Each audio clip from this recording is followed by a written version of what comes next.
aku memutuskan untuk ikut les nyanyi pertama kali tuh kelas 6 SD, dan itu pun karena dijebak sama temennya mama. Jadi kayak temennya mama ini punya anak juga, dia juga ikutan les, jadi kayak diculik lah gitu sama temennya. Karena aku tuh dulu nggak mau dibawa ke tempat les vokal karena aku takut, udah overthink gitu loh kayak.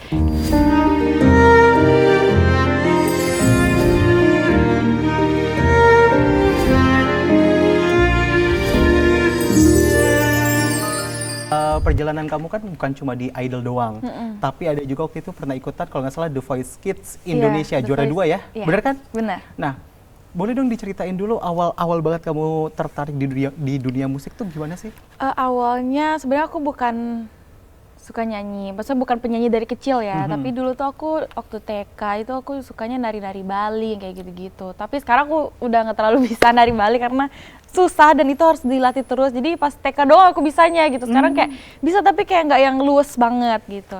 Terus aku mulai jadi les nyanyi itu pas aku SD. Itu tuh iseng dipilih sama kepala sekolah waktu itu. Jadi kayak kepala sekolahnya nunjuk random aja gitu, kayak kamu ngewakilin sekolah ya buat nyanyi lomba di Denpasar waktu itu. Nah akhirnya aku memutuskan untuk ikut les nyanyi pertama kali tuh kelas 6 SD, dan itu pun karena dijebak sama temennya mama. Jadi kayak temennya mama ini punya anak juga, dia juga ikutan les, jadi kayak diculik lah gitu sama temennya. Karena aku tuh dulu nggak mau dibawa ke tempat les vokal karena aku takut, udah overthink gitu loh, kayak bakal dimarah-marahin deh kayak gitu-gitu. Jadi kayak aku nggak mau, dan akhirnya aku istilahnya ditipu buat kesana, tiba-tiba nyampe-nyampe udah ternyata di les vokal nih, mau nggak mau aku harus les vokal kan. Nah dari situ aku baru menyadari ternyata seseru itu ya les vokal, nggak semenyeramkan yang aku pikir. Nah dari situ aku ketagihan, aku les terus ketemu komunitas-komunitas lah, akhirnya aku ikut lomba-lomba di Bali dulu nih, di sekolah-sekolahan.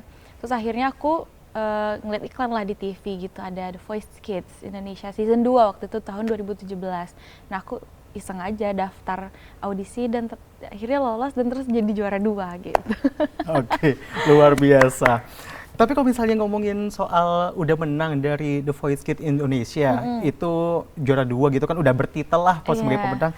Kenapa sih masih ikutan kemarin Indonesian Idol di season 12 ya kalau nggak salah? Karena waktu itu kan masih kecil ya, namanya juga The Voice Kids gitu. Terus aku kayak anaknya punya mimpi yang besar dan banyak juga gitu. Dan emang sebelum ikut The Voice Kids, aku emang cita-citaku one day aku pengen ikut idol gitu.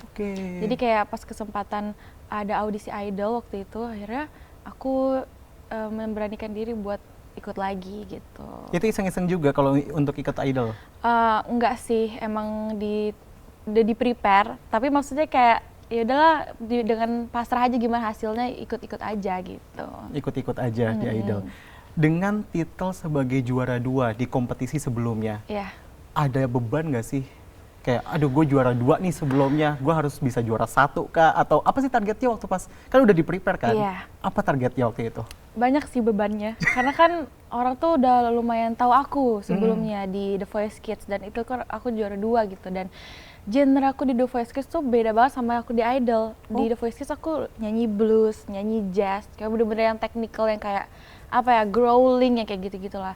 Tapi kalau di Idol itu aku kan nyanyinya yang udah lempeng-lempeng aja, yang pop biasa. Nah dari situlah muncul kayak, kok nggak kayak The Voice Kids zaman dulu, kok kayak nyanyinya sekarang kayak lurus-lurus aja biasa. Jadi kayak banyak ekspektasi dari orang-orang, jadi kayak membuat aku tuh kayak beban dan kayak pressure gitu lah awal-awal. Apalagi pas pertama kali aku muncul tuh banyak hujatan juga sih, kayak maksudnya kayak aku shock sih, kan kayak waktu itu di The Voice Kids nggak terlalu banyak haters kan, maksudnya nggak ada sama sekali karena itu kayak kids aja gitu kan. Ini idol tuh kayak, ih ngapain dia ikut kayak gitu-gitu, kan udah juara 2 kok ini lagi. Waktu itu aku udah yang kayak paling pertama yang verified, kan aku udah verified dari dulu soalnya Instagramnya.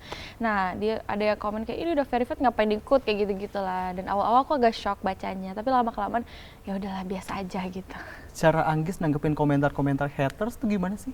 Dengan usia yang maksudnya waktu itu masih 20 tahun dan nggak ada sebelumnya tuh nggak ada yang nge-hate aku gitu, jadi nggak terbiasa dengan haters waktu itu ya, jadi agak kaget sih aku, langsung kayak yang overthink, apa yang harus aku lakukan ya abis ini ya gitu. Maksudnya kayak kok banyak yang nggak suka aku ikut, maksudnya kayak lebih arahnya tuh lebih ke yang kenapa dia ikutan lagi, kamu udah The Voice Kids juara 2 kayak gitu-gitu.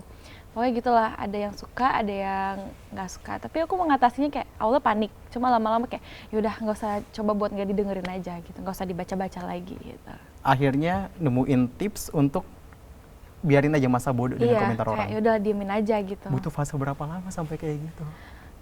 Lama sih, dari aku awal keluar aku ikut ada tayangan, aku ikut audisi sampai aku keluar itu tuh masih kepikiran. Sampai aku ngerasa di Idol ini sih kayak apa ya, nggak pede. Aku nyanyi kayak aku kehilangan diri aku sendiri. Karena dulu The Voice Kids aku ngerasain beda banget.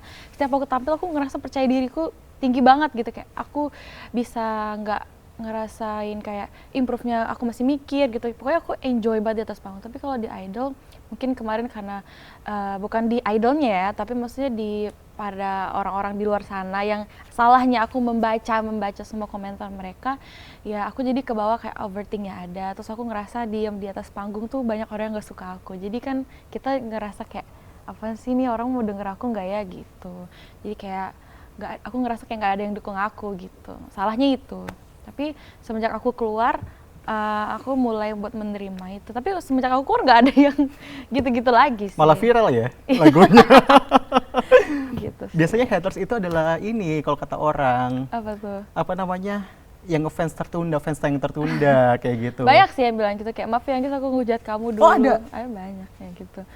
Karena mereka kayak emang di performance aku itu ngaruh sih, karena emang aku ngerasakan aku nggak pede. Jadi emang aku mengakui performanceku di Idol jelek jadinya, kayak kurang maksimal gitu, yang bukan yang aku inginkan. Selalu mungkin ada event kayak nggak tepat nadanya kayak gitu-gitu. Jadi kayak ngaruh banget karena aku kepikiran sama orang-orang yang ngehujat aku, kayak nyuruh aku pulang lah, terus kayak suaranya jelek, suara fals. Jadi kayak aku kepikiran, jadi kebawa di atas panggung gitu. Dan akhirnya ya udah, harusnya aku nggak mikirin itu, aku fokus sama diri aku sendiri aja. Kayaknya kalau aku pengen balik lagi pada saat itu, kayaknya aku nggak akan nge-scroll komen gitu sih. Tapi ada nggak sih di seasonnya Anggis, berarti season 12, 2 season yang lalu lah ya? Karena kan udah season 14. Ada nggak sih temen yang di satu, apa ya bilangnya, asrama atau apa sih? Iya, karantina. Ya di selama karantina itu yang akhirnya jadi tempat curhatnya Anggis kayak gitu? Ada, aku ada Nabila sama Alfredo waktu itu, bertiga. Nabila Takia yang juara 2 itu?